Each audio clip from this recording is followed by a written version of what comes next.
നമസ്കാരം. എല്ലാവർക്കും EFST കഥാനേരത്തിലേക്ക് സ്വാഗതം.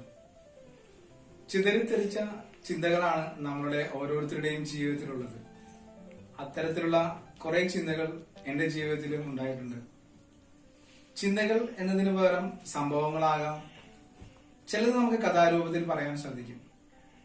ഇന്നത്തെ കഥാനേരത്തിൽ അത്തരത്തിലുള്ള കുറെ ചിന്തകളുമായിട്ടാണ് ഞാൻ നിങ്ങളുടെ മുമ്പിൽ വന്നിരിക്കുന്നത്. നമ്മുടെയൊക്കെ ജീവിതത്തിൽ പലപ്പോഴും ചില സംഭവങ്ങൾ സംഭവിക്കുമ്പോൾ നമ്മൾ ആലോചിച്ചു പോകും, അയ്യോ എന്തുകൊണ്ടാണ് ഇത് എന്റെ ജീവിതത്തിൽ സംഭവിച്ചത്? ഇങ്ങനെയൊക്കെ സംഭവിച്ചോ? എന്റെ വല്ല തെറ്റുകൾ കൊണ്ടാണോ? അല്ലെങ്കിൽ ദൈവമേ എന്തുകൊണ്ടാണ് എനിക്ക് മാത്രം ഇങ്ങനെ സംഭവിക്കുന്നതെന്ന് നമ്മളിൽ ഒരിക്കലെങ്കിലും ചിന്തിക്കാത്ത ആരും തന്നെ ഉണ്ടാകില്ലെന്നാണ് എനിക്ക് തോന്നുന്നത്. പക്ഷെ നമുക്കെല്ലാം ഉപരിയായിട്ടുള്ളൊരു ശക്തി, ആ ദൈവിക ശക്തിയിൽ വിശ്വാസമുണ്ട് എങ്കിൽ നമുക്ക് പലപ്പോഴും മനസ്സിലാക്കാൻ നമ്മുടെ ബുദ്ധിക്ക് അതീതമായി ചിന്തിക്കാൻ കഴിയാത്തതുകൊണ്ടാണ്. അങ്ങനെ നമ്മൾ ചിന്തിക്കാൻ സാധിച്ചിരുന്നുവെങ്കിൽ നമ്മുടെ ജീവിതത്തിൽ സംഭവിക്കുന്ന അത്തരത്തിലുള്ള ചിന്തകളെ നമ്മളുടെ നന്മയ്ക്കായിട്ടാണ് എന്ന് നമുക്ക് മാറ്റിയെടുക്കാനോ അല്ലെങ്കിൽ ചിന്തിക്കാനോ സാധിക്കും. അത്തരത്തിലുള്ള ഒരു ചിന്തയാണ് ഇന്ന് ഞാൻ നിങ്ങളുമായിട്ട് പങ്കുവയ്ക്കുന്നത്. ഞാൻ ഡിഗ്രിയൊക്കെ കഴിഞ്ഞ സമയത്ത് എനിക്ക് ജോലി അന്വേഷിച്ചുകൊണ്ടിരിക്കുകയായിരുന്നു. തുടർ പഠനത്തിന് അവസരം ലഭിച്ചുവെങ്കിലും തുടർ പഠനം എന്റെ ജീവിതത്തിലെ സാഹചര്യങ്ങൾ മൂലം എനിക്ക് നടത്തുവാൻ സാധിച്ചില്ല. അപ്പോൾ ജോലി അന്വേഷിച്ചുകൊണ്ടിരിക്കുകയായിരുന്നു. ആ സമയങ്ങളിൽ ഞാൻ ഞങ്ങളുടെ പള്ളിയിലെ GC യൂത്തിലും മറ്റു സംഘടനകളിലും ആക്റ്റീവായിട്ട് നിൽക്കുന്ന ഒരു സമയം കൂടിയായിരുന്നു. അപ്പോൾ ഞങ്ങളുടെ ഒരു ഇനിഷ്യേറ്റീവായിട്ട് ഞങ്ങളന്ന് എല്ലാ വൈകിട്ടും പള്ളിയിൽ ഒരു കമ്പ്യൂട്ടർ ക്ലാസ് സംഘടിപ്പിക്കുകയായിരുന്നു. കൂടുതലും വയോജനങ്ങൾക്ക് വേണ്ടിയിട്ടാണ് അത് ഉദ്ദേശിച്ചിരുന്നത്. എങ്കിൽ കൂടെയും പലതരത്തിലുള്ള ഏജ് ഗ്രൂപ്പിൽപ്പെട്ട ആളുകൾ വരികയും അങ്ങനെ ഞാനും എന്റെ കസിനുമായിരുന്നു അതിനു വേണ്ടിയിട്ട് നേതൃത്വം കൊടുത്തുകൊണ്ടിരുന്നത്. ഈ സമയങ്ങളിൽ ജോലി അന്വേഷണം ഒരു ഭാഗത്തൂടെ നടക്കും, വൈകുന്നേരങ്ങളിൽ ഈ ക്ലാസ്സുകളിലും പോകുമായിരുന്നു. അപ്പൊ എന്നോടൊപ്പം എന്റെ 1ാം ക്ലാസ് മുതൽ ഫസ്റ്റ് സ്റ്റാൻഡേർഡ് മുതൽ ഒരുമിച്ച് ഞങ്ങൾ പഠിച്ച, വേണമെങ്കിൽ പറയാം ഒരേ ബെഞ്ചിൽ എന്നൊക്കെ പറയാൻ സാധിക്കും. അതുപോലെ ഞങ്ങൾ ഡിഗ്രി വരെ ഒരുമിച്ച് പഠിച്ച ഒരു സുഹൃത്തും കൂടെ എനിക്കുണ്ടായിരുന്നു. ഇത്രയും വർഷക്കാലങ്ങളിൽ ആകെ 2 വർഷം മാത്രമാണ് ഞങ്ങൾ സ്കൂളിൽ 2 ഡിവിഷനായിട്ട് മാറിയിരുന്നത്. അല്ലെങ്കിലെല്ലാം ഞങ്ങൾ ഒരുമിച്ചായിരുന്നു പലപ്പോഴും സഞ്ചരിക്കുന്നതും കൂടെ ചിരിക്കുന്നതും കളിക്കുന്നതും എല്ലാം ഒരുമിച്ചായിരുന്നു. അത്തരത്തിൽ ഭയങ്കര ഒരു ഒരു സ്നേഹിതൻ കൂടിയായിരുന്നു. അങ്ങനെ ഞങ്ങൾ ഒരുമിച്ചായിരുന്നു ജോലി അന്വേഷണം. ഡിഗ്രി കഴിഞ്ഞു. അന്ന് ഡിസ്റ്റിങ്ഷനോടുകൂടിയൊക്കെയാണ് ഡിഗ്രി പാസ്സായതെങ്കിലും അവനും തീരുമാനിച്ചു നമുക്ക് ജോലി അന്വേഷിക്കാം, അതിനുശേഷം പഠിക്കാം. അങ്ങനെ ഞങ്ങൾ ഒരുമിച്ച് ഒരു ജോലി അന്വേഷണം ആരംഭിച്ചുകൊണ്ടിരിക്കുകയായിരുന്നു. ഈ സമയത്ത് ഞാൻ കാറ്റഗറിസത്തിലും കൂടി ഉണ്ടായിരുന്നു. കാറ്റഗറിസ് അധ്യാപകനും കൂടിയാണ്, ഇന്നും ആ അധ്യാപകന മേഖലയിലുണ്ട്. അപ്പോൾ അന്ന് ഞാൻ കാറ്റഗറിസ് സെക്രട്ടറി ആയിരുന്നു. അപ്പോൾ ഞങ്ങളുടെ ഹെഡ് മിസ്ട്രസ് ആയിരുന്ന ഒരു സാറ് എന്നോട് വന്നിട്ട് പറഞ്ഞു, സാറ് വർക്ക് ചെയ്യുന്നത് നേവൽ ക്യാൻറ്റീൻ സർവീസിലായിരുന്നു. അപ്പോൾ പുള്ളി എന്നോടൊന്ന് പറഞ്ഞു, അവിടെ ഒരു ഓപ്പണിംഗ് വരുന്നുണ്ട്, നീ ഒന്ന് അപ്ലൈ ചെയ്ത് നോക്കൂ എന്ന് പറഞ്ഞു. അപ്പൊ ഞാൻ എന്റെ സുഹൃത്തിനോട് പറഞ്ഞിട്ട് അവിടെ ഇങ്ങനെ ഓപ്പണിംഗ് ഉണ്ട്, നമുക്ക് അപ്ലൈ ചെയ്യാമെന്ന് പറഞ്ഞു. അങ്ങനെ ഞങ്ങൾ രണ്ടും കൂടെ അപ്ലൈ ചെയ്തു. ഞങ്ങൾക്ക് ഒരു റിട്ടേൺ ടെസ്റ്റിനുള്ള കോള് വന്നു. ആ റിട്ടേൺ ടെസ്റ്റിനുള്ള ലെറ്റർ വന്നു. ഞങ്ങൾ റിട്ടേൺ ടെസ്റ്റിന് അപ്പിയർ ചെയ്തു. റിട്ടേൺ ടെസ്റ്റ് കഴിഞ്ഞു. കുറെ നാളുകൾക്ക് ശേഷം ഇന്റർവ്യൂ കോള് വരികയാണ്. ഇന്ന ദിവസം ഇന്റർവ്യൂ ആണ് എന്ന് പറഞ്ഞ് ലെറ്റർ വന്നു. അപ്പൊ ഈ സമയങ്ങളിൽ വൈകുന്നേരങ്ങളിൽ കമ്പ്യൂട്ടർ ക്ലാസ്സിൽ പഠിക്കുവാനായിട്ട് MES മിലിറ്ററി എഞ്ചിനീയറിംഗ് സർവീസിലുള്ള ഒരു എഞ്ചിനീയർ വന്നിരുന്നു, ഞങ്ങളുടെ പാരിഷിൽ തന്നെയുണ്ട്. അപ്പൊ അദ്ദേഹമായിട്ട് പരിചയപ്പെട്ട് വളരെ ക്ലോസ് ആയപ്പോഴത്തേക്കും ഞാനിങ്ങനെ പറഞ്ഞു, ഞങ്ങൾക്ക് ഒരു ഇന്റർവ്യൂ ഉണ്ട് നാളെ ചിലപ്പോൾ ക്ലാസ് കാണത്തില്ല എന്ന് പറഞ്ഞു. പുള്ളി ചോദിച്ചു എന്ത് ഇന്റർവ്യൂ ആണ്? അപ്പൊ ഞാനിങ്ങനെ കാര്യങ്ങളൊക്കെ പറഞ്ഞു. അവിടുത്തെ അഡ്മിനിസ്ട്രേറ്റീവ് ഓഫീസറുടെ തന്നെ ഇന്റർവ്യൂ എന്നെല്ലാം പറഞ്ഞപ്പോൾ അദ്ദേഹം എന്നോട് പറഞ്ഞു, എനിക്ക് നേരിട്ട് അറിയാവുന്ന ഒരു വ്യക്തിയാണ്, ഒരു കാര്യം ചെയ്യും, നിങ്ങളുടെ ആപ്ലിക്കേഷൻ നമ്പർ എനിക്ക് തരാം, ഞാൻ അവരുമായി സംസാരിക്കാം, നിങ്ങൾക്ക് വേണ്ടി റെക്കമെൻഡ് ചെയ്യാമെന്ന് പറഞ്ഞു. അപ്പൊ ഞാൻ എന്റെ സുഹൃത്തിനോട് പറഞ്ഞു, എടാ നമുക്കിങ്ങനെ ഒരു എഞ്ചിനീയർ അവിടെ ഉണ്ട്, അപ്പൊ എന്നോട് പറഞ്ഞു ആപ്ലിക്കേഷൻ നമ്പർ തന്നു കഴിഞ്ഞാൽ റെക്കമെൻഡേഷൻ ചെയ്യാമെന്ന് പറഞ്ഞു. അപ്പൊ എന്നോട് എന്റെ സ്നേഹിതൻ പറഞ്ഞു, നമുക്ക് വേണ്ട, നമ്മൾ ഇത്രയും ആരുടെയും സഹായമില്ല, ദൈവാശ്രയത്തിലാണ് നമ്മൾ ഇത്രയും വരെ എത്തിയത്, അതുകൊണ്ട് നമുക്ക് ആരുടെയും ഒരു റെക്കമെൻഡേഷൻ ഇല്ലാതെ നമുക്ക് ഇന്റർവ്യൂ നമുക്ക് ത്രൂ ആകും, അത് ചെയ്യണ്ട എന്ന് പറഞ്ഞു. അങ്ങനെ അവന്റെ വാക്ക് കേട്ടപ്പോൾ ഞാൻ പറഞ്ഞു ഓക്കെ അങ്ങനെ ആവട്ടെ എന്ന് പറഞ്ഞു.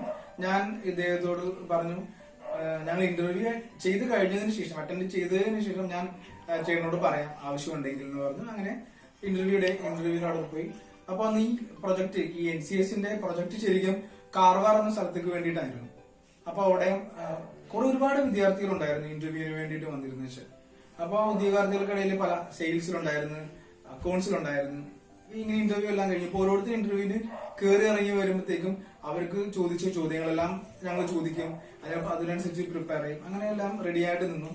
അപ്പോൾ ഇതിനിടക്ക് കുറച്ച് സമയങ്ങൾ കഴിഞ്ഞപ്പോൾ, ഇന്റർവ്യൂ തുടങ്ങി കുറച്ച് സമയങ്ങൾ കഴിഞ്ഞപ്പോഴത്തേക്കും അവിടുത്തെ അഡ്മിനിസ്ട്രേറ്റീവ് ഓഫീസർ അദ്ദേഹത്തിന്റെ ക്യാബിൽ നിന്ന് വെളിയിലേക്ക് വന്നിട്ട് പറഞ്ഞു, ആരെങ്കിലും ഇന്റർവ്യൂ ബോർഡിനെ അപ്രോച്ച് ചെയ്യാനോ അവരെ സ്വാധീനിക്കാനോ ശ്രമിക്കുകയാണെന്നുണ്ടെങ്കിൽ നിങ്ങളുടെ ആപ്ലിക്കേഷൻ ഞാൻ റിജക്ട് ചെയ്യും, I will throw your application എന്നിട്ട് പുള്ളി ദേഷ്യത്തിൽ പറഞ്ഞിട്ടാണ് പോയത്. അപ്പൊ എന്നോട് എന്റെ സുഹൃത്ത് വന്നിട്ട് നമ്മള് റെക്കമെൻഡേഷൻ പറയാതിരുന്നത് വളരെ നന്നായില്ലേ ഇപ്പോൾ എന്ന് ചോദിച്ചു. അപ്പൊ ഞാനും വിശ്വസിച്ചു കൊള്ളാമല്ലോ, അതായിരിക്കും ശരിയായിരിക്കും എന്ന് വിചാരിച്ചു. അങ്ങനെ ഇന്റർവ്യൂ കഴിഞ്ഞു കുറച്ച് നാൾ ഇന്റർവ്യൂ കഴിഞ്ഞു. കുറച്ച് ആ ഒരു കാലഘട്ടത്തിൽ ഞങ്ങൾ ഇന്റർവ്യൂ കഴിഞ്ഞതിന്റെ റിസൾട്ടിന് വേണ്ടി ഇങ്ങനെ കാത്തിരിക്കുകയാണ്. അപ്പൊ ഒരു ദിവസം പള്ളിയിൽ, സൺഡേ പള്ളിയിലത്തെ കുർബാന കഴിഞ്ഞ് ഞാൻ ഇറങ്ങുമ്പോൾ എന്നോട് തന്നെ സുഹൃത്ത് വന്നിട്ട് പറഞ്ഞു, എടാ എനിക്ക് ജോയിൻ ചെയ്യാനുള്ള ലെറ്റർ വന്നു എന്ന് പറഞ്ഞു, അപ്പോയിന്റ്മെന്റ് ഓർഡർ വന്നു. അപ്പൊ ഞാൻ പിറ്റേ ദിവസം മുതൽ പോസ്റ്റ്മാന്റെ വരവിനായിട്ട് ഇങ്ങനെ കാത്തിരിക്കുക, എനിക്കും വരും ഉടനെ തന്നെ അപ്പോയിന്റ്മെന്റ് ഓർഡർ വന്നു വെച്ചു. അപ്പൊ 2 ദിവസമായി കിട്ടുന്നില്ല. പിന്നെ 3-ാം ദിവസം ഞാൻ പോസ്റ്റ്മാനെത്തി, നമ്മൾ സിനിമയിലെ കാണുന്ന പോലെ അന്വേഷിച്ചു പോയിട്ട് ചോദിക്കും, എനിക്ക് ഒരു ലെറ്റർ ഉണ്ടോ എന്ന് ചോദിക്കാൻ പോസ്റ്റ്മാൻ പറയില്ല ലെറ്റർ ഇല്ല. അങ്ങനെ ദിവസങ്ങൾ പയ്യെ കടന്നു പോകാൻ തുടങ്ങി. അപ്പൊ എന്റെ പ്രതീക്ഷകൾ പയ്യെ അസ്തമിക്കാൻ തുടങ്ങി. അങ്ങനെ ഇവന് ജോയിൻ ചെയ്യുന്ന ഡേറ്റിന്റെ തലേ ദിവസം വരെ ഞാൻ പ്രതീക്ഷിച്ചു, എനിക്ക് ഒരു തരത്തിലുള്ള അവിടെ നിന്നുള്ള അപ്പോയിന്റ്മെന്റ് ഓർഡർ ഒന്നും ലഭിച്ചില്ല. അപ്പൊ കുറച്ച് വിഷമം തോന്നി, എന്താണ് എനിക്ക് മാത്രം ലഭിക്കാതിരുന്നത്. എങ്കിലും ഇവനെ ഞാൻ കണ്ടു, ഇവന് ഓൾ ദ ബെസ്റ്റ് കൊടുത്ത് അങ്ങനെ എന്റെ സുഹൃത്ത് അവിടെ ജോയിൻ ചെയ്ത് കഴിഞ്ഞ പിറ്റേ ദിവസം തന്നെ ഞാൻ അവിടെ ചെന്ന് കണ്ടു, അവിടെ എങ്ങനെ ഉണ്ടായിരുന്നു. അപ്പൊ അവൻ പറഞ്ഞാ ആ കാർവാറിലെ പ്രൊജക്ട് ക്യാൻസൽ ചെയ്തു. അപ്പൊ ആകെ അവര് 8 പേരെയാണ് അവർ എടുത്തത്.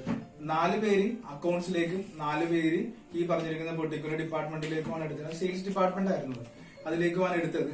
അപ്പൊ ഈ 4 പേരും കയറിയത് പ്രയർ റെക്കമെൻഡേഷൻ വഴിയാണെന്നാണ് പറഞ്ഞു കേട്ടത്. അപ്പൊ 4 പേര് എന്ന് പറയുമ്പോൾ അതിൽ ഞങ്ങളൊന്ന് ഇന്റർവ്യൂവിന് പോയപ്പോഴത്തേക്കും അവിടെ ഒരു എക്സ് നേവി ഉണ്ടായിരുന്നു, പിന്നെ ഒരു എംപ്ലോയിയുടെ തന്നെ റിലേറ്റീവ് വർക്ക് ചെയ്യുന്നുണ്ടായിരുന്നു, അവർക്കായിരുന്നു. പിന്നെ ഒരാൾക്ക്, പിന്നെ എന്റെ 4ാമത്തെ തന്നെ സുഹൃത്തിനായിരുന്നു. അപ്പോൾ ഇവൻ പറഞ്ഞോട്ട് 4 പേര് റെക്കമെൻഡേഷൻ വഴി കയറി എന്നാണ് അവർ പറയുന്നത്. അങ്ങനെ ഇവനവിടെ ജോലിയിൽ പ്രവേശിച്ച് 2 ദിവസം കഴിഞ്ഞപ്പോഴത്തേക്കും ഇവന്റെ അടുത്ത് അവിടുത്തെ ആൾക്കാർ വന്നിട്ട് ചോദിച്ചു, എന്റെ സുഹൃത്തിനോട് ചോദിച്ചു, നിങ്ങൾ ആന്റണിയുടെ ആരെങ്കിലും ആണോ അങ്ങനെ എന്തോ ചോദിച്ചു. അപ്പൊ ഞാൻ പറഞ്ഞു ഞാൻ അങ്ങനെ അല്ല എന്ന് പറഞ്ഞു. പക്ഷെ ഇത് കേട്ടപ്പോൾ എനിക്ക് ഭയങ്കര വിഷമമായി. കാരണം എനിക്ക് റെക്കമെൻഡ് ചെയ്യാൻ ആളുണ്ടായിരുന്നു, ഞങ്ങൾക്ക് റെക്കമെൻഡ് വേണമെങ്കിൽ ചെയ്യിക്കാമായിരുന്നു. പക്ഷെ എന്റെ സുഹൃത്തിന്റെ വാക്കുകളുടെ ഞാൻ പറഞ്ഞോളാം വേണ്ട എന്ന് പറഞ്ഞ് വേണ്ടാന്ന് വെച്ചു. പക്ഷെ അന്ന് റെക്കമെൻഡ് ചെയ്തിരുന്നുവെങ്കിൽ ചിലപ്പോൾ ഒരുപക്ഷെ ഞങ്ങൾക്ക് ഞാൻ എന്തെങ്കിലും കിട്ടിയാനേ എന്നൊക്കെ ഞാൻ ചിന്തിച്ചു. അപ്പൊ എനിക്ക് ഭയങ്കര വിഷമമായി. അപ്പൊ ഞാൻ ആ സമയത്ത് എനിക്ക് ടൈമിൽ ജോലിയിൽ ഞാൻ പ്രവേശിച്ചു. അപ്പൊ എനിക്ക് കിട്ടുന്ന സാലറിയുടെ 3 ഇരട്ടി സാലറി ആയിരുന്നു എന്റെ സുഹൃത്തിന് അവിടെ കിട്ടിയിരുന്നു. എനിക്ക് വളരെ വിഷമമായെന്ന് വെച്ചാൽ ചിലപ്പോൾ ഒരു നിരാശയായി. ഞാൻ ദൈവത്തോട് ചെയ്യുമ്പോൾ എന്തുകൊണ്ടാണ് എനിക്ക് മാത്രം കിട്ടാതിരുന്നത്? കാരണം ഒരുമിച്ച് ഞങ്ങൾക്ക് അവിടെ അപ്ലൈ ചെയ്തു, എല്ലാം ഒരേപോലെ പെർഫോം ചെയ്തു, എന്നിട്ടും റെക്കമെൻഡേഷൻ ചെയ്യാൻ ആളുണ്ടായിരുന്നിട്ട് കൂടി എനിക്കത് ചെയ്യാൻ പറ്റിയില്ലല്ലോ എന്നൊക്കെ വിചാരിച്ച് ദൈവത്തോട് കുറെ നമ്മൾ സാധാരണ പറയുന്ന പോലെ കുറെ പരിഭവങ്ങളൊക്കെ പറഞ്ഞു കൂട്ടി. അത് കഴിഞ്ഞ് കുറച്ചും കൂടെ നാളുകൾ പോയി. അപ്പൊ ഞാൻ എന്റെ സുഹൃത്തിനെ ഫേസ് ചെയ്യാൻ എനിക്ക് ഭയങ്കര വിഷമമായി.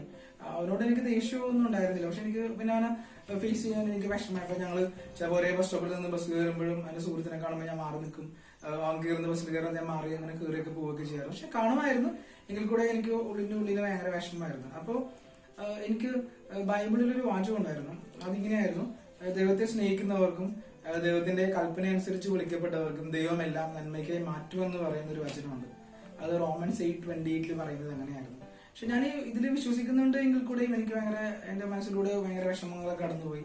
അങ്ങനെ അതിനുശേഷം ഒരു 3 വർഷം കഴിഞ്ഞ് ഞാൻ വേറൊരു കമ്പനിയിൽ ജോയിൻ ചെയ്തു. നാഷണൽ സ്റ്റോക്ക് എക്സ്ചേഞ്ചിന്റെ IT ഡിവിഷനിൽ ജോയിൻ ചെയ്തു. അങ്ങനെ അവിടെ ജോയിൻ ചെയ്ത് കൊച്ചിയിലാണ് ഞാൻ, എന്റെ പോസ്റ്റിംഗ് കൊച്ചിയിലായിരുന്നു.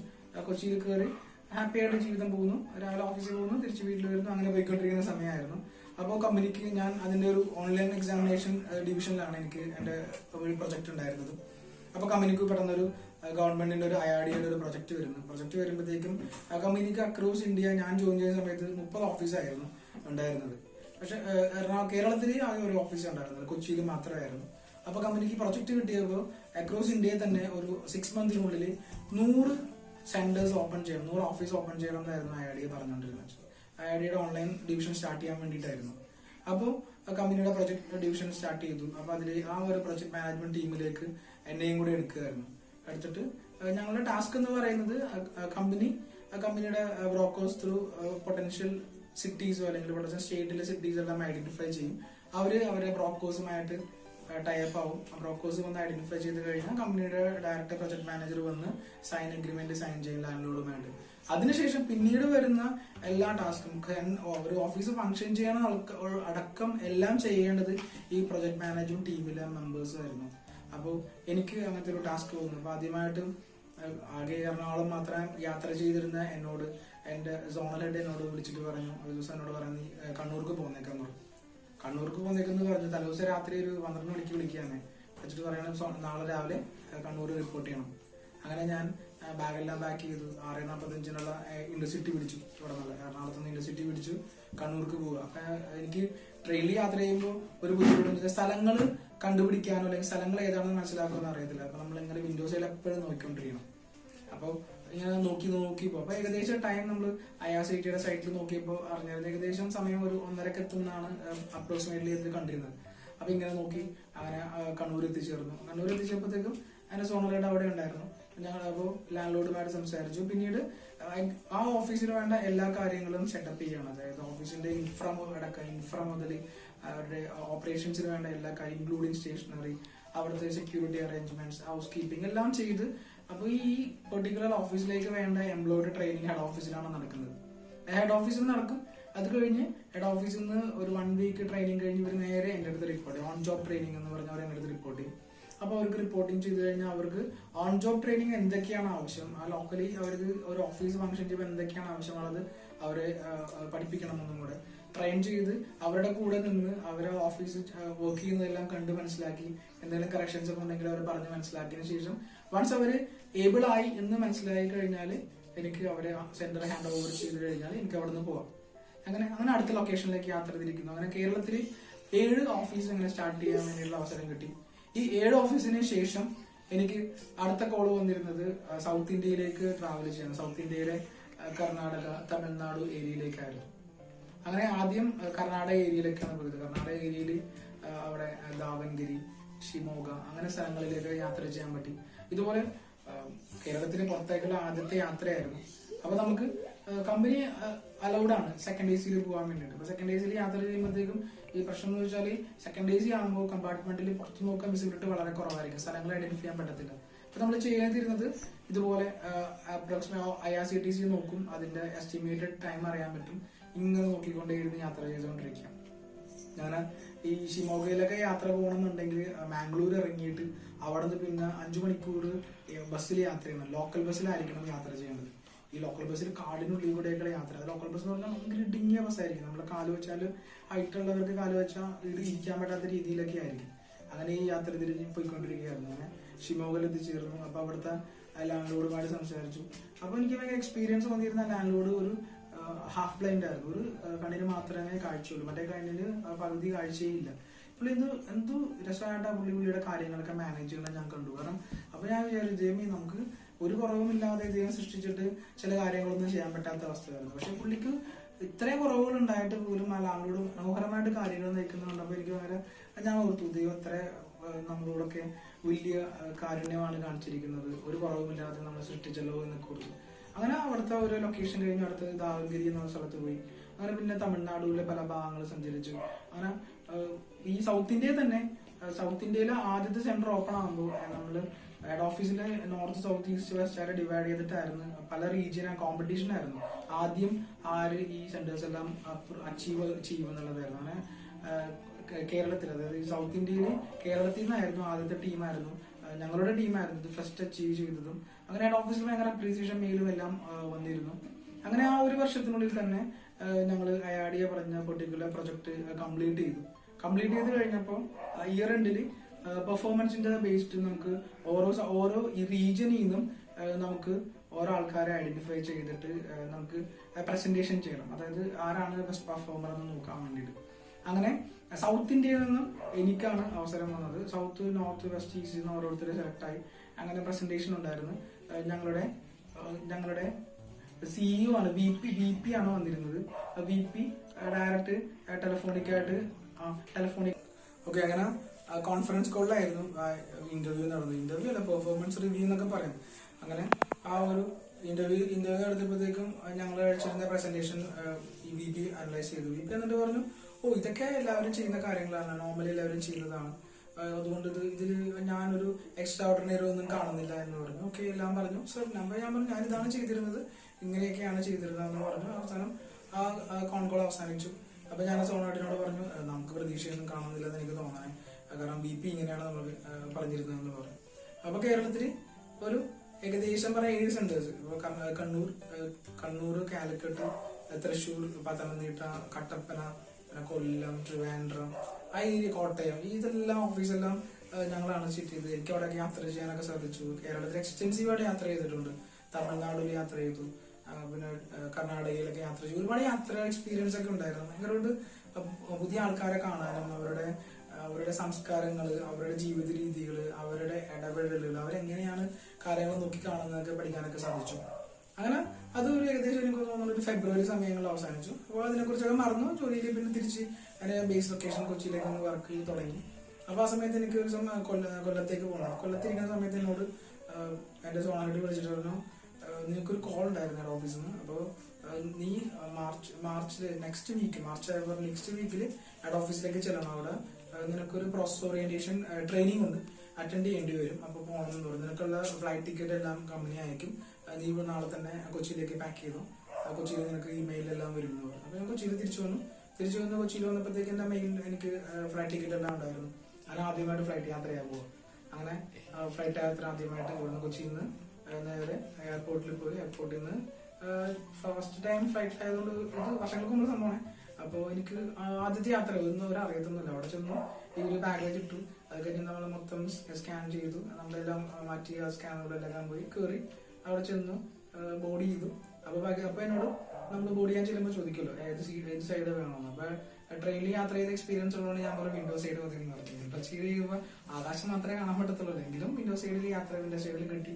ആ വിൻഡോ സൈഡിൽ യാത്ര ചെയ്ത് മുംബൈയിൽ വന്നിറങ്ങി, ഛത്രപതിയിൽ വന്നിറങ്ങി. അവിടെ വന്നിറങ്ങി വലിയൊരു എയർപോർട്ട്, നമ്മൾ കണ്ടതിനേക്കാളൊക്കെ ഭയങ്കര വലിയ എയർപോർട്ടായിരുന്നു. അങ്ങനെ അവിടെ ഇറങ്ങി പുറത്ത് വന്ന് ഹെഡ് ഓഫീസിലേക്കുള്ള അഡ്രസ്സ് കയ്യിലുണ്ടായിരുന്നു. അപ്പൊ ടാക്സി വാലയൊക്കെ വന്ന് പാർക്കിംഗ് ചെയ്യുകയും പരിപാടികളൊക്കെ ചെയ്തു. ഇപ്പൊ നമ്മൾ സിനിമയിലൊക്കെ കണ്ടിട്ടുള്ള മുംബൈ സിറ്റിയിൽ ലാൻഡ് ചെയ്തു. എന്നിട്ട് നേരെ ഓഫീസിലേക്ക് ചെന്നു. ഓഫീസിൽ ചെന്ന് കഴിഞ്ഞപ്പോഴത്തേക്കും ഹെഡ് ഓഫീസിൽ ആരും ഇതുവരെ കണ്ടിട്ടില്ല, ആരും ഫോണിൽ മാത്രമേ സംസാരിച്ചിട്ടുണ്ടായിരുന്നു. അപ്പൊ അവരെല്ലാം കാണാൻ സാധിച്ചു. അത് കഴിഞ്ഞ് ഞങ്ങളുടെ ട്രെയിനറെ അടുത്ത് പോയി, അവിടെ കുറേ നേരം കുറച്ചൊക്കെ പറഞ്ഞു. അപ്പൊ VP വന്നിട്ട് ട്രെയിനറോട് പറഞ്ഞു എന്റെ ട്രെയിനിങ് കംപ്ലീറ്റ് ചെയ്യുമെന്ന് പറഞ്ഞു. അപ്പൊ അന്ന് വൈകിട്ട് അവർക്ക്, ഞാൻ മാർച്ച് 19 വരുന്നത്. അപ്പൊ അന്ന് വൈകിട്ട് അവർക്ക് അവരുടെ ഞങ്ങളുടെ ഹെഡ് ഓഫീസ്, ഞങ്ങളുടെ ഓഫീസിൽ NSE IT ഡിവിഷന്റെ ആനുവൽ സെറിമണി നടക്കുന്ന ഒരു സമയം കൂടെയായിരുന്നു. അപ്പൊ എന്റെ ട്രെയിനർ വന്ന് പറഞ്ഞു, ഓക്കെ നമുക്ക് 4:35 ഒക്കെ ആകുമ്പോഴത്തേക്ക് വൈൻഡപ്പ് ചെയ്യാം, പിന്നെ എല്ലാവരും ആനുവൽ ഫംഗ്ഷന് പോകും. അപ്പൊ എന്റെ അക്കോമഡേഷൻ കാര്യങ്ങളെല്ലാം കമ്പനി കസ്റ്റമേഴ്സിലായിരുന്നു. അപ്പൊ ഞാൻ ലഗേജെല്ലാം അവിടെ വെച്ചിട്ടുണ്ട്. അപ്പൊ എന്നോട് പറഞ്ഞു ഒരു കാര്യം ചെയ്യുന്ന ഫ്രീ അല്ല വൈകിട്ട്, അപ്പൊ എന്നോടും കൂടെ പോകുന്നുള്ളൂ എന്ന് പറഞ്ഞു. അപ്പൊ ഞാൻ പറഞ്ഞു ഓക്കെ. അപ്പൊ എന്റെ ലഗേജെല്ലാം ഞാൻ ഓഫീസിൽ വെച്ചിട്ട് ഇവരെ കൂടെ അവിടുന്ന് എല്ലാ ട്രാൻസ്പോർട്ടേഷൻ ഉണ്ടായിരുന്നു. അപ്പൊ അവിടെ നിന്ന് അറേഞ്ച് ചെയ്ത് ഞങ്ങൾ നേരെ ഈ ലൊക്കേഷനിൽ ചെന്നു. അപ്പോൾ അന്ന് NSE ITയുടെ മൊത്തം ഡിവിഷനായിരുന്നു. NSE ITക്ക് 4-5 ഡിവിഷനാണ്. അപ്പൊ എല്ലാ എംപ്ലോയീസും ഏകദേശം ഒരു 500-600 എംപ്ലോയീസ് ആയിരുന്നു അവിടെ വന്നിരുന്നത്. അങ്ങനെ ഓരോ ഡിവിഷനിലെയും ഓരോ ഫംഗ്ഷൻസും പെർഫോമൻസും ഡാൻസും അങ്ങനെ കാര്യങ്ങളൊക്കെ ഉണ്ടായിരുന്നു. അവസാനം ഈ അവാർഡ് ഫംഗ്ഷൻ നടക്കുകയാണ്. അവാർഡ് ഫംഗ്ഷൻ ഇങ്ങനെ ഓരോ ഡിവിഷന്റെയും star performer of the year അല്ലെ ബെസ്റ്റ് പെർഫോമർ അങ്ങനെയൊക്കെ പറഞ്ഞുള്ള അവാർഡുകളൊക്കെ ഇങ്ങനെ കൊടുത്തുകൊണ്ടിരിക്കുന്നത്. അങ്ങനെ ഒരാളുടെ അവാർഡ് പറയുമ്പോഴത്തേക്കും അവരെ കുറിച്ച് പറയും, അവരുടെ എന്താണ് അവരുടെ കോൺട്രിബ്യൂഷൻ എന്നുള്ളതെല്ലാം പറയും. അങ്ങനെ ഓരോന്നെല്ലാം പറഞ്ഞുകൊണ്ടിരിക്കണായിരുന്നു. അങ്ങനെ അതെല്ലാം പറഞ്ഞുകൊണ്ടിരിക്കുമ്പോൾ ഓൺലൈൻ എക്സാമിനേഷൻ OES എന്നാണ് ഞാൻ ഡിപ്പാർട്ട്മെന്റ് അറിയാം. OESന്റെ star performer of the year അന്നത്തെ ഇയർ അവാർഡ് വന്നു.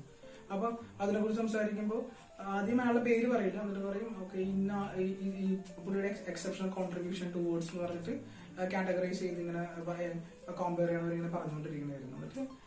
എന്നിട്ട് എല്ലാവരോടും ചോദിച്ച് ക്യാൻ ഗസ് എന്ന് ചോദിച്ചപ്പോഴത്തേക്കും അപ്പൊ നമുക്കറിയില്ല, അപ്പൊ ഞാനൊക്കെ പുറകോട്ട് കയറി അവാർഡ് വാങ്ങിക്കുന്നവരെ എല്ലാവരും പുറകിൽ നിന്ന് വന്നോണ്ടിരിക്കണേ. അപ്പൊ ഞാനിങ്ങനെ പുറകിൽ നിന്ന് നോക്കിക്കൊണ്ടിരിക്കുക ആരാണോ വരാമോ എന്ന് വിചാരിക്കുമ്പോഴത്തേക്കും എന്റെ പ്രൊജക്റ്റിലുണ്ടായിരുന്നത് ഞങ്ങളുടെ പ്രൊജക്റ്റിൽ ഹെഡ് ചെയ്തിരുന്ന ഒരാൾ വിളിച്ചിട്ട് എന്റെ പേര് വിളിച്ചിട്ടുണ്ട്, മനീഷ് യൂസഫ് എന്ന് പറഞ്ഞു. അപ്പൊ ഞാൻ ചോദിച്ചു എന്നെയോ, ഞാൻ ഇങ്ങനെ അത്ഭുതത്തോടെ നോക്കി. അപ്പൊ അവിടെ MC ആസം സെറ്റ് കറക്റ്റ്ലി എന്നിട്ട് എന്റെ പേര് വിളിച്ചു. അപ്പൊ ഭയങ്കര ഒരു എന്താ പറയുക ഷോക്കിങ്ങും സർപ്രൈസുമായിട്ടുള്ള എക്സ്പീരിയൻസ് ആയിരുന്നു. അങ്ങനെ അത്രയും വലിയൊരു സ്റ്റേജിൽ ഇത്രയും എംപ്ലോയീസിന്റെ മുമ്പിൽ ഈ കേരളത്തിലെ കൊച്ചിയിലെ ഒരു സാധാരണ ഞാൻ കയറി ചെല്ലുന്നതും അവാർഡ് വാങ്ങിക്കാനൊക്കെ സാധിക്കുമായിരുന്നു. അങ്ങനെ അവാർഡ് വാങ്ങിച്ചിട്ട് ഞാൻ ആ അവാർഡ് വാങ്ങിച്ച് ഞാൻ ഇറങ്ങുന്ന സമയത്ത് എന്റെ മനസ്സിൽ തോന്നിയിരുന്ന ഒരു സംഭവം ഇതായിരുന്നു. ദൈവത്തിന് ഒരു പദ്ധതി ഉണ്ട്, അതായത് ദൈവം നമ്മളെ വിളിച്ചിരിക്കുന്ന പദ്ധതി അതായിരുന്നില്ല. അതുകൊണ്ടാണ് എനിക്ക് അന്ന് ആ ഒരു ജോലി കിട്ടാതിരുന്നത്. കാരണം ഞാൻ അന്ന് എനിക്ക് NCSൽ ഒരു ജോലി കിട്ടിയിരുന്നുവെങ്കിൽ ഞാൻ അവിടെ മാത്രം ഒതുങ്ങി ജീവിച്ച് അവിടെ മാത്രമായി തീർന്നാണ്. പക്ഷെ ദൈവത്തെ അപ്പൊ ഈ വചനം എന്റെ മനസ്സിൽ ഇങ്ങനെ സ്ട്രൈക്ക് ചെയ്യണം. ദൈവത്തെ സ്നേഹിക്കുന്നവർക്കും ദൈവത്തിന്റെ പദ്ധതി അനുസരിച്ച് വിളിക്കപ്പെട്ടവർക്കും ദൈവം എല്ലാം നന്മയ്ക്കായി മാറ്റും. നമ്മുടെ ജീവിതത്തിൽ സംഭവിക്കുന്നത് ചിലപ്പോൾ നമുക്ക് തോന്നും, അയ്യോ ഇത് നമുക്ക് എന്തുകൊണ്ട് ഇങ്ങനെ സംഭവിച്ചു, ഇത് തിന്മയായോ, അല്ലെങ്കിൽ ഇത് എനിക്ക് ഭയങ്കര വിഷമമായാലോ, ദുഃഖം ഉണ്ടായാലോ. പക്ഷെ ആ ദുഃഖത്തിലും അത് മാനുഷികമായ നമ്മുടെ ബുദ്ധിയിൽ ചിന്തിക്കുമ്പോഴാണ് നമുക്ക് അങ്ങനെ തോന്നുന്നത്. പക്ഷെ നമ്മളുടെ മാനുഷികമായ ബുദ്ധിക്ക് അതീതമായിട്ട് നമുക്ക് ചിന്തിക്കാൻ സാധിച്ചാൽ അത് നമുക്ക് മനസ്സിലാകും അതെല്ലാം ദൈവം പിന്നീട് നന്മയ്ക്കായി മാറ്റുമെന്ന് പറയുന്നത്. അപ്പൊ എന്റെ നന്മയ്ക്കായിട്ട് ദൈവം അന്ന് മാറ്റിയതായിരുന്നു ആ ഒരു ജോലി. കാരണം ഞാൻ അന്ന് അവിടെ എനിക്കത് കിട്ടിയിരുന്നുവെങ്കിൽ ചിലപ്പോൾ ഞാൻ അവിടെ മാത്രമായിട്ട് ഒതുങ്ങുമായിരുന്നു. എനിക്ക് ഒരുപാട് യാത്രകൾ ചെയ്യാൻ സാധിക്കത്തില്ലായിരുന്നു. ഒരുപാട് മനുഷ്യരെ കാണുവാനും അവരുടെ സംസ്കാരങ്ങൾ പഠിക്കുവാനും പുതിയ ഭാഷകൾ സംസാരിക്കാനും പഠിക്കുവാനൊക്കെ എനിക്ക് സാധിക്കത്തില്ലായിരുന്നു. പക്ഷെ എനിക്ക് അതിലൂടെയൊക്കെ സാധിച്ചത് അന്ന് ഞാൻ ചിന്തിച്ചതുപോലെ എനിക്ക് പിന്നീട് ജീവിതത്തിൽ ഒരിക്കലും ചിന്തിക്കേണ്ടി വന്നില്ല. കാരണം എല്ലാം ദൈവം നന്മയ്ക്കായിട്ട് മാറ്റുന്ന ആളാണ്. അല്ലെങ്കിൽ നമ്മൾക്ക് ജീവിതത്തിൽ സംഭവിക്കുന്ന ഓരോ കാര്യങ്ങളും അത് നമ്മുടെ മനസ്സിൽ തിന്മയായിട്ട് തോന്നുമെങ്കിലും ദൈവത്തിന്റെ മനസ്സിൽ അതൊരു നന്മയുടെ ഒരു പദ്ധതി ഉണ്ടാകും. പക്ഷെ അത് ഉടനെ നമ്മൾ കാണില്ല, വർഷങ്ങളിൽ എടുക്കും. ചിലത് പെട്ടെന്ന് പോകും, ചിലപ്പോൾ വർഷങ്ങൾ. എന്റെ ഏകദേശം എനിക്ക് പറയുകയാണെങ്കിൽ ഒരു 4-5 വർഷത്തെ ആ ഒരു ഗ്യാപ്പിനിടയ്ക്കാണ് ഞാൻ എന്റെ അന്നത്തെ വിഷമം പിന്നീട് എന്റെ ഒരു സന്തോഷമായിട്ട് മാറുന്നത് ഞാൻ കാണുന്നത്. അപ്പോൾ നമ്മുടെ ജീവിതത്തിൽ എന്ത് സംഭവിച്ചാലും അത് നന്മയ്ക്കായിട്ടാണ് ദൈവം മാറ്റുന്നതെന്നാണ് എന്റെ ആ ഒരു എക്സ്പീരിയൻസ് ചെയ്യുന്നത് എനിക്ക് നിങ്ങളോട് ഷെയർ ചെയ്യാനുള്ളത്. പിന്നീട് എനിക്ക് പറയാനുള്ള ഒരു കാര്യം, ഞാൻ ഇതുപോലെ എനിക്ക് ട്രാൻസ്ഫർ ഒരുപാട് ട്രാൻസ്ഫർ വന്നു. കേരളത്തിൽ തന്നെയായിരുന്നു, പുറത്തോട്ട് കേരളത്തിൽ പോവാതെ കേരളത്തിൽ തന്നെ ട്രാൻസ്ഫർ എടുത്ത സമയത്ത് ഞാൻ കൊല്ലത്ത് ഞാൻ എപ്പോഴും ട്രാൻസ്ഫർ എടുത്ത് എവിടെയെങ്കിലും നിൽക്കുകയാണെങ്കിൽ എല്ലാ ദിവസവും രാത്രി അച്ഛ വിളിച്ചിട്ട് അച്ഛനാണ് ഞാൻ എന്റെ ഫാദറിനെ വിളിക്കുന്നത്. അപ്പൊ വിളിച്ചിട്ട് എന്ത് കഴിച്ചു, ഭയങ്കര അന്വേഷണമായിരിക്കും. അപ്പൊ ഞാനങ്ങനെ ചിന്തിക്കും, എന്തിനാണ് അച്ഛൻ എപ്പോഴും എന്താ കഴിച്ചത് എങ്ങനെ വിളിച്ച് അന്വേഷിക്കുന്നത്, ഞാൻ കഴിച്ചോളുമല്ലോ എന്നൊക്കെ ഞാൻ ചിന്തിക്കുമായിരുന്നു. അപ്പൊ എല്ലാ ദിവസവും അങ്ങനെയൊക്കെ ഞാൻ ചിന്തിക്കും. എല്ലാ ദിവസവും എന്നെ വിളിക്കും, കറക്റ്റായിട്ട് വിളിച്ചിട്ട് ചോദിക്കും, അവിടെ നീ കഴിച്ചോ, ഭക്ഷണം കഴിച്ചോ, എന്താണെന്നൊക്കെ ചോദിക്കുമായിരുന്നു. അങ്ങനെ ആഴ്ചയിൽ വീക്കെൻഡ് ആകുമ്പോൾ സാറ്റർഡേ ഞാൻ വീട്ടിലെത്തും. അപ്പൊ സാറ്റർഡേ വീട്ടിലെത്തി കഴിയുമ്പോഴത്തേക്കും തിരിച്ച് സൺഡേ പോകും. ചിലപ്പോൾ മൺഡേ ആയിരിക്കും. ശരി, ഞാൻ വീട്ടിലെത്തുന്ന ആ സമയങ്ങളിൽ ജസ്റ്റ് രാവിലെ എന്റെ ബാഗേജ് വയ്ക്കാനും ഒന്ന് കുളിക്കാനും ഭക്ഷണം കഴിക്കാനും അടുത്ത ബാഗേജ് എടുത്ത് തിരിച്ച് യാത്ര, അങ്ങനെയായിരുന്നു എന്റെ ജീവിതം പോയിക്കൊണ്ടിരുന്നത്. അപ്പൊ എല്ലാം വെളുപ്പിനൊക്കെ യാത്ര ചെയ്യുമ്പോൾ ഈ തോമ്പടി പാലം വരെ അച്ഛൻ എന്റെ കൂടെ സൈക്കിളിൽ വരും. എന്റെ ബാഗും വെച്ച് സൈക്കിളിൽ വെച്ച് എന്റെ കൂടെ വരും. എന്നെ യാത്രയാ. കാരണം വെളുപ്പിനൊരു 4:45 ഞാൻ പോയാൽ മാത്രമേ എനിക്ക് ആദ്യത്തെ വണ്ടി കിട്ടി എനിക്ക് എത്താൻ സാധിക്കത്തുള്ളായിരുന്നു. അച്ഛന്റെ കൂടെ വരും, അങ്ങനെ യാത്ര പോകും. അപ്പൊ ഞാൻ എപ്പോഴും ചിന്തിക്കും, അച്ഛൻ എല്ലാ ദിവസം എന്നെ വിളിക്കുന്നുണ്ടല്ലോ, അന്വേഷിക്കുന്നുണ്ടല്ലോ എന്നൊക്കെ വിചാരിക്കും. ഞാൻ കഴിക്കുമല്ലോ, അച്ഛക്ക് അറിയാമല്ലോ, പിന്നെ എന്തുകൊണ്ടാണോ ഞാൻ അങ്ങനെ ചെയ്യുന്നത്. പക്ഷെ വർഷങ്ങൾക്ക് ശേഷം എന്റെ കുഞ്ഞ് ജനിച്ച് അവനെ സ്കൂളിലാക്കാൻ പോയ സമയത്ത്, അവൻ LKGയിലോട്ട് ആക്കാൻ പോകുന്ന സമയത്ത് അവൻ പേടിച്ച് വരച്ച് ഞങ്ങളുടെ കൈകളിൽ നിന്ന് ഇവൻ കയറാതെ ഇങ്ങനെ മടിച്ചു നിൽക്കുക, കരയൊക്കെ ചെയ്യുമായിരുന്നു. അപ്പോ ഞങ്ങളുടെ കൈകളിൽ നിന്ന് ഞങ്ങളുടെ ആ സ്കൂളിലെ സിസ്റ്റർ ഇവനെ വാരി എടുത്തോണ്ട് പോയി. അങ്ങനെ പിടിച്ചെടുത്തോണ്ട് പോയപ്പോഴത്തേക്കും ഞങ്ങളുടെ മനസ്സിലുണ്ടായ ഒരു നൊമ്പരം ഉണ്ടായിരുന്നു. എന്റെ ഭാര്യയുടെ മനസ്സിലൊരു നൊമ്പരമായിരുന്നു. ആ സമയത്ത് എനിക്ക് മനസ്സിലായതാണ്. കാരണം ഒരു അച്ഛനായി കഴിയുമ്പോഴേ ഒരു മകന്റെ വിഷമങ്ങളും ആ മകനോടുള്ള സ്നേഹത്തിന്റെ ഇതെല്ലാം ആഴവും പരപ്പും എല്ലാം മനസ്സിലാകണമെങ്കിൽ ഞാൻ ആ ഒരു അച്ഛന്റെ പൊസിഷനിൽ നിൽക്കുമെന്ന് മനസ്സിലാവുന്നുണ്ട്. അതെനിക്ക് അന്നാണ് എനിക്കത് മനസ്സിലായത്. കാരണം ഞാൻ ഇന്ന് അനുഭവിക്കുന്ന എന്തെങ്കിലും തണലുകൾ ഉണ്ടെങ്കിൽ, അല്ലെങ്കിൽ എന്റെ ജീവിതത്തിൽ എന്തെങ്കിലും കാര്യങ്ങൾ ഞാനിപ്പോ ചെയ്യുന്നുണ്ട് എങ്കിൽ, എനിക്ക് ആസ്വദിക്കുന്നുണ്ട് എങ്കിൽ അതെല്ലാം എന്റെ അച്ഛൻ അനുഭവിച്ച വെയിലിന്റെ ഗുണങ്ങളാണെന്ന്. കാരണം ഞാനൊരു വാക്ക് ഇതുപോലെ ഒരാളുടെ വാട്സപ്പ് സ്റ്റാറ്റസ് ഇപ്പോൾ വർഷങ്ങൾക്ക് മുമ്പ് കണ്ടതാണ്. അപ്പൊ അതിനകത്ത് വാട്സപ്പ് സ്റ്റാറ്റസിൽ ഇങ്ങനെയാണ് എഴുതിയിരുന്നത്, ഞാനിന്ന് അനുഭവിക്കുന്ന എന്റെ ഈ തണല് എന്റെ അച്ഛൻ അനുഭവിച്ച വെയിലിന്റെ ഗുണമാണ് എന്നുള്ളത്. അപ്പൊ ഞാൻ എന്തെങ്കിലും അനുഭവിക്കുന്നുണ്ട് എങ്കിൽ, എന്തെങ്കിലും ഞാൻ ജീവിതത്തിൽ ഇപ്പൊ ആയിട്ടുണ്ട് എങ്കിൽ അത് എന്റെ അച്ഛയുടെ കഷ്ടപ്പാടും എന്റെ അച്ഛയുടെ അധ്വാനവും വരുന്നത്. കാരണം ഞങ്ങളെ ഒരു സാധാരണ, അപ്പൊ നമ്മൾ പറയില്ല middle class, upper class, lower class, വളരെ താഴ്ന്ന ഒരു സാധാരണ കുടുംബത്തിലുണ്ടായിരുന്ന ഭയങ്കര കഷ്ടപ്പെട്ടാണ് അച്ഛൻ വളർത്തിയത്. കാരണം സാധാരണ ഒരു കാർപ്പൻറ്റർ ആയിരുന്നു, കൂടെ ഞങ്ങളെ അധ്വാനിച്ച് വളർത്തി വലുതാക്കി. അപ്പോ അച്ഛൻ അനുഭവിച്ച ആ ഒരു അച്ഛൻ കൊണ്ട ആ വിശപ്പിന്റെയും ആ ഒരു വെയിലിന്റെയൊക്കെ ഗുണമാണ് ഇന്ന് ഞങ്ങൾ കാണുന്നത്, ഞങ്ങൾ ഇന്ന് ആയിരിക്കുന്ന ഒരവസ്ഥ. അപ്പൊ നമ്മുടെ ജീവിതത്തിൽ, എന്റെ ജീവിതത്തിലുള്ള ഈ 2 സംഭവങ്ങളാണ് നിങ്ങൾ ഈ കഥാനേരത്തിൽ എനിക്ക് നിങ്ങളുമായിട്ട് പങ്കുവയ്ക്കാനുള്ളത്. അപ്പൊ നമ്മുടെ ജീവിതത്തിൽ എന്ത് സംഭവിച്ചാലും ദൈവം നന്മയ്ക്കായിട്ട് മാറ്റും. പിന്നെ നമ്മുടെ മാതാപിതാക്കള് തന്ന ആ ഒരു തണല് അവര് നമുക്ക് കാണിച്ചു തന്നത് അവരന്ന് അനുഭവിച്ച കാര്യങ്ങളുടെ എല്ലാം ഒരു സുഖമാണ് നമ്മളിന്ന് അനുഭവിക്കുന്നതെന്ന് നമുക്ക് മനസ്സിലാക്കാൻ സാധിക്കും പിന്നീടുള്ള ജീവിതത്തിൽ. ഇത്രയും കാര്യങ്ങളാണ് എനിക്ക് എൻ്റെ കഥാനേരത്തിൽ എനിക്ക് നിങ്ങളോട് പങ്കുവയ്ക്കാനുള്ളത്. പിന്നെ നമ്മുടെ ജീവിതത്തിലെ ഒരു കാര്യങ്ങളും കൂടെ നിങ്ങൾ മനസ്സിലാക്കുക. നമ്മുടെ ജീവിതം ഇന്നലെയല്ല, നാളെയല്ല, അത് ഇന്നാണ്. അതാണ് നമ്മൾ മനസ്സിലാക്കേണ്ടത്. അപ്പൊ ഇന്ന് എന്താണോ നമ്മുടെ ജീവിതം, അതാണ് നമ്മൾ ആസ്വദിക്കേണ്ടത്. അത് നിങ്ങൾ മനസ്സിലാക്കുക കൂട്ടുകാരെ. അപ്പോ നമ്മുടെ ജീവിതത്തിൽ എന്ത് തന്നെ സംഭവിച്ചാലും അത് നന്മയ്ക്കായിട്ടുള്ളതാണെന്ന് മനസ്സിലാക്കുക. എന്റെ ജീവിതത്തില് ആ അനുഭവത്തിലൂടെ എനിക്ക് നിങ്ങളോട് പറഞ്ഞു തരാനുള്ളത് അതാണ്. കൂടാതെ നമ്മൾ ഇന്ന് അനുഭവിക്കുന്ന തണലുകൾ, നമ്മളുടെ എല്ലാം മാതാപിതാക്കളുടെ അധ്വാനങ്ങളും അവർ കൊണ്ട വെയിലിന്റെയും എല്ലാം ഒരു ഫലമായിരിക്കും. ഇന്നാണു ജീവിതം ഓർക്ക നമ്മൾ, ഇന്നിന്റെ ജീവിതം ജീവിക്കുക. ഇന്നെത്ര സുന്ദരം കാൺക നമ്മൾ, ഇന്നിനെ നന്നായി ആസ്വദിക്ക. ഇന്നിനെ നന്നായി ആസ്വദിക്ക. അതെ, ഇന്നലെ നന്നായിട്ട് നമുക്ക് ആസ്വദിക്കാൻ സാധിക്കണം. ഏവർക്കും നല്ലൊരു ജീവിതത്തിലേക്കുള്ള യാത്രയിൽ അന്നുള്ള ദിവസങ്ങൾ ആസ്വദിക്കാൻ സാധിക്കട്ടെ. എല്ലാവർക്കും നല്ല ജീവിതത്തിലെ ഇനിയുള്ള ഭാഗങ്ങളെല്ലാം നന്മയുള്ളതാകട്ടെ. സർവേശ്വരനായ ദൈവം എല്ലാവരെയും അനുഗ്രഹിക്കട്ടെ. ഏവർക്കും നന്ദി, നമസ്കാരം.